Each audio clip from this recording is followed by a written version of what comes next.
Hello guys! Welcome to my channel. And good morning everyone. So kakagising lang namin ni Anya. It's already 11 AM. So napuyat kami kagabi dahil nasa teething stage si Anya. So iyak siya ng iyak kagabi. So kitang-kita niyo naman guys, hindi pa ako nakakapagsuklay, hindi pa din ako nakapaghilamos. Pero kumain na kami ni Anya ng cereals. Ayan. Today is October 1 and I have a really special secret to share to you guys. I'm already 7 months pregnant! The only people who knew about my pregnancy were my husband, my brother and his family in Aklan, and my little sister. Bago ako umalis sa Pilipinas, buntis na po ako and I'm like 5 months pregnant already that time. Today, my husband and I decided to surprise his family and my mother about this news. And let's see the reaction. Knafton pair is a beautiful horse breed. Their coat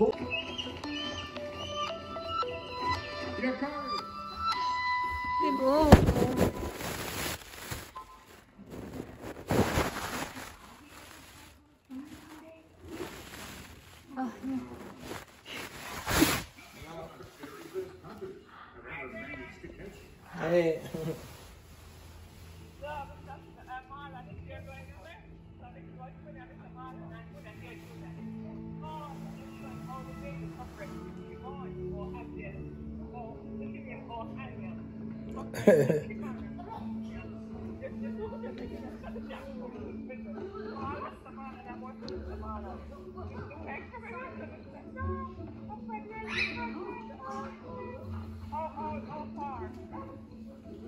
It do in December 9th.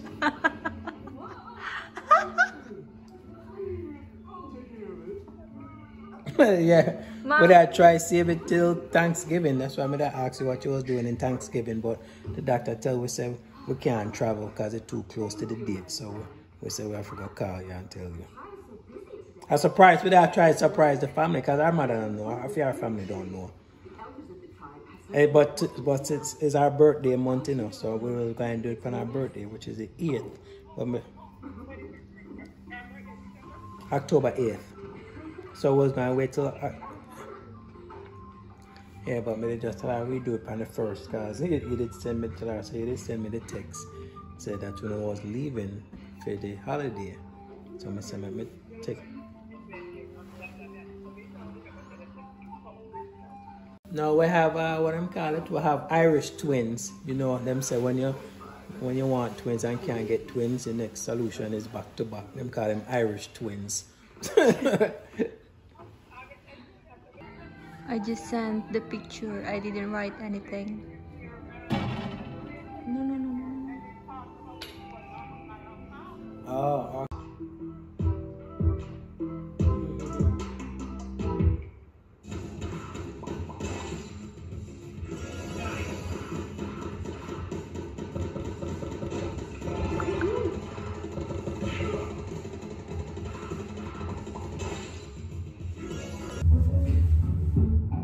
When it comes to massive horses, the Shire is the largest breed of horses that has ever been.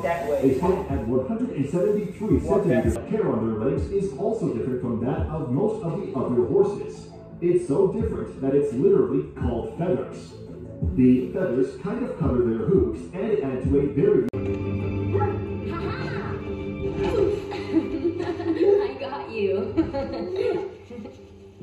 Aw, come on, Droopy Hair. Don't give me that face. All right, your turn.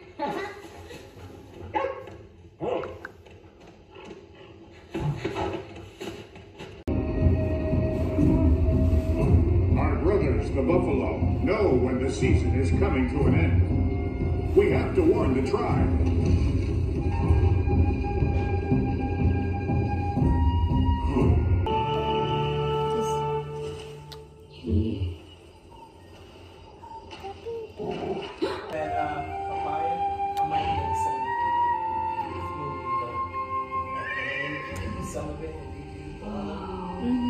That looks just That's like... good for ano,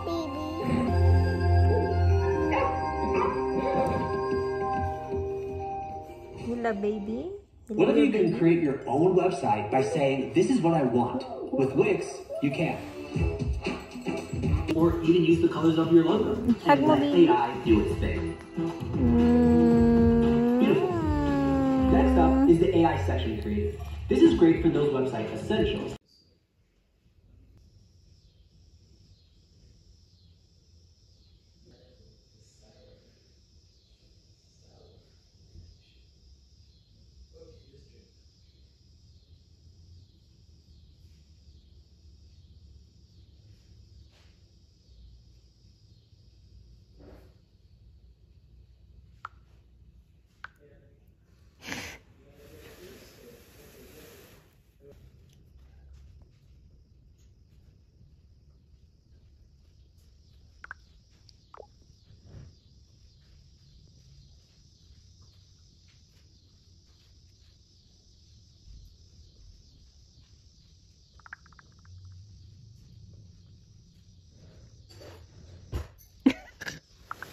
Sabi mo, di ba?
So, yun guys, I'm so happy. Natuwa sila sa balita na magkakaroon ako ng baby number 2 and that will be also my last baby. And yung daddy ni Andre nag-request ng isa pa daw. Ay, sabi ko, ayoko na po. Ang importante is may kasama yung anak ko na si Anya. May kalaro siya. Kasi dito talaga sa US, malulungkot yung mga anak niyo dito. Lalo na kapag solo sila, kailangan nilang mayroong kasama or kalaro. And another thing guys, hindi ko na kailangan taguin pa yung aking baby bump. Kasi every time diba na nagpo-post ako ng video sa Facebook page ko, either nakatalikod ako or nakasuot ako ng malaking jacket. So, hindi nyo nahalata. And, diba, last time may pinost din ako about sa na-wheelchair ako nung pumunta kami dito sa US during our travel. So, buntis na ako noon ng 5 months, guys. Kaya, siguro na ano yung baby na tagtag. Tapos, nanigas talaga yung tiyan ko kaya hindi ako makalakad. Super sakit ng puson ko that time. So, from Guam to Hawaii and to Denver, yun. Naka-wheelchair talaga ako. And I'm glad, yun, nakarating na kami dito ng maayos. And, chinek naman yung baby, so, tired lang talaga ako. Pinahinga ko lang talaga yung katawan ko, guys. Baka sabihin nyo, bakit buntis na naman si Aisel? So, for your information, I'm a married woman. So, kasal po akong tao. And, kahit ilang anak ang gusto kong anakin ay pwede. Pero, itong baby number 2 ko kasi hindi siya nakaplano, guys. So, pero sinabi kasi sa akin ng mami ni Andre na it's not good for Anya to be alone. So, kailangan bigyan ko daw siya ng kapatid para hindi siya malulungkot or magkaroon siya ng kalaro. And hindi ko naman alam na masunurin ng aking asawa at yung ginawa na nga niya. And yan din yung dahilan kung bakit hindi po ako nagsisimba na. After a month siguro na nalaman ko na I'm pregnant. So I decided na hindi na muna magsimba.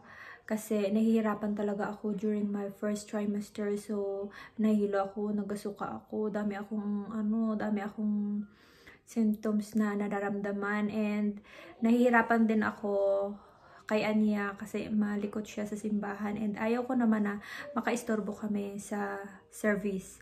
And kahit pa sabihin na kasama ko si Kambal, yung kapatid ko na babae, ay hindi pa rin okay. And sinabi ko na lang sa pastor namin dun sa simbahan na I'm not feeling well and may sakit din si Anya. So, pero totoo naman talaga yan. I'm not feeling well and that time is may lagnat si Anya. Tapos, meron din kaming sipon at ubo. So, baka mahawa din sila kapag pumunta kaming church. Dapat talaga guys, sa October 8 ko nasasabihin sa mismong birthday ko. Pero kasi may sabi ng asawa ko baka may ibang plano siya. And may sinabi siya sa akin na gusto niya daw imbitahan yung dalawang ka-workmate niya na Pinay dito sa bahay. Pero ang sabi ko sa kanya na wag muna kasi hindi pa maayos yung bahay namin. And marami pa kaming kulang dito talaga. And for now, ayaw kong munang tumanggap ng bisita. And sabi ko din sa kanya na mahirap magluto. Kung nagustuhan niyo po yung video, huwag niyo pong kalimutan na mag-follow, mag-subscribe, at mag-comment sa aking channel para sa mga susunod pang mga videos about my family. Thank you so much! God bless you all!